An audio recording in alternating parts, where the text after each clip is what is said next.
একদিকে আনন্দ, অন্যদিকে হতাশা। এইচএসসি পরীক্ষা যেন তামাশা। বাতিল হওয়া এইচএসসি পরীক্ষা নিয়ে পরীক্ষার্থী এবং দেশবাসীর মাঝে মিশ্র প্রতিক্রিয়া তৈরি হয়েছে। পরীক্ষার্থীদের কিছু অংশ এই সিদ্ধান্তকে সাদরে গ্রহণ করে উচ্ছ্বাস প্রকাশ করছে, অন্যদিকে সচেতন মহল বিষয়টি নিয়ে হতাশা প্রকাশ করছে। শিক্ষার্থীদের সম্পূর্ণ যাচাই বাছাই না করে ফলাফল প্রকাশ করলে মেধার সঠিক মূল্যায়ন হবে না, এমনটা বলছেন অনেকে। তবে এবারই প্রথম নয়, বাংলাদেশে এইচএসসি পরীক্ষা বাতিল হওয়ার আরও নজির আছে। বছর চারেক আগে 2020 সালে করোনা পরিস্থিতির জন্য উচ্চ মাধ্যমিক পরীক্ষাটি বাতিল করা হয়। অবশ্য এবারের প্রেক্ষাপট কিছুটা ভিন্ন। 2024 সালের এইচএসসি পরীক্ষা শুরু হয়েছিল গত 30 জুন। এ পরীক্ষায় বিভিন্ন বোর্ডের প্রায় 14.5 লক্ষ শিক্ষার্থী অংশ নেয়। এরপর 1 জুলাই থেকে দেশব্যাপী বৈষম্য বিরোধী ছাত্র আন্দোলন শুরু হলেও এর মাঝেই 7টি পরীক্ষা সম্পন্ন হয়। কিন্তু এই আন্দোলন ক্রমেই তীব্র হয়ে ওঠায় উদ্ভূত পরিস্থিতিতে কয়েক দফায় পরীক্ষা স্থগিত করা হয়। তখনও 6টি পরীক্ষা বাকি, এমনকি হয়নি ব্যবহারিক পরীক্ষাও। এরই মধ্যে 5 আগস্ট ছাত্র জনতার অভ্যুত্থানে শেখ হাসিনার সরকার ক্ষমতাচ্যুত হয়। পরে সিদ্ধান্ত হয়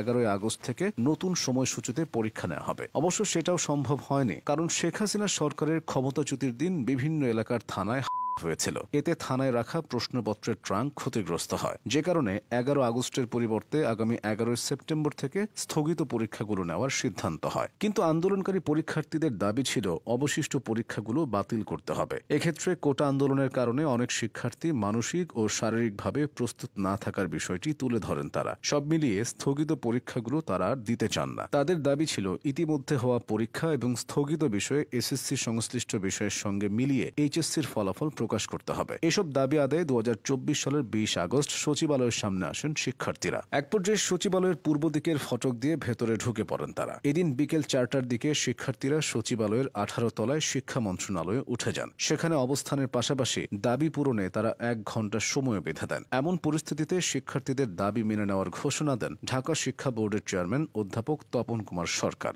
এই ঘোষণার পরপরই শুরু হয় আলোচনা সমালোচনা। সচিবালয়কে জিম্মি করে এমন দাবি আদায়ের বিরুদ্ধে আওয়াজ তোলেন অনেকে। তবে পরীক্ষার্থীদের কেউ কেউ 2020 সালে বাতিল হওয়া এইচএসসি পরীক্ষার কথা মনে করিয়ে দিয়েছেন। দেশে তখন ভয়াবহ এক পরিস্থিতি। করোনা সংক্রমণ দিনকে দিন বেড়েই চলেছে। এদিকে ঘনিয়ে আসছে এইচএসসি পরীক্ষার সময়সূচি। 2020 সালের 1 এপ্রিল এই পরীক্ষা শুরু হওয়ার কথা ছিল। মার্চের শেষে পরীক্ষা দেওয়ার সকল প্রস্তুতি যখন সম্পূর্ণ, ঠিক তখন করোনার কারণে দেশের সকল শিক্ষা প্রতিষ্ঠান বন্ধ ঘোষণা করা হয়। সে বছর মোট পরীক্ষার্থীর সংখ্যা ছিল 13,65,789 জন। এত শিক্ষার্থীর স্বপ্ন মুহূর্তের মাঝেই অনিশ্চয়তায় পড়ে যায়। ধীরে ধীরে দেশে করোনা পরিস্থিতি আরও খারাপ হতে থাকে। ফলে শিক্ষা প্রতিষ্ঠান কবে খুলবে আর এইচএসসি পরীক্ষা কবে অনুষ্ঠিত হবে সে বিষয়ে কয়েক দফা আলোচনা হলেও চূড়ান্ত সিদ্ধান্ত নেওয়া যায়নি। এক পর্যায়ে 2020 সালের 7 অক্টোবর সে বছরের এইচএসসি পরীক্ষা হবে না বলে জানিয়ে দেন তৎকালীন শিক্ষামন্ত্রী দীপু মনি। এই পরীক্ষা সরাসরি না নিয়ে ভিন্ন পদ্ধতিতে মূল্যায়নের সিদ্ধান্ত নেওয়া হয়। জেএসসি এবং এসএসসির ফলাফলের ভিত্তিতে পরীক্ষার্থীদের এইচএসসির ফলাফল নির্ধারণ করার কথা জানানো হয়। পরবর্তীতে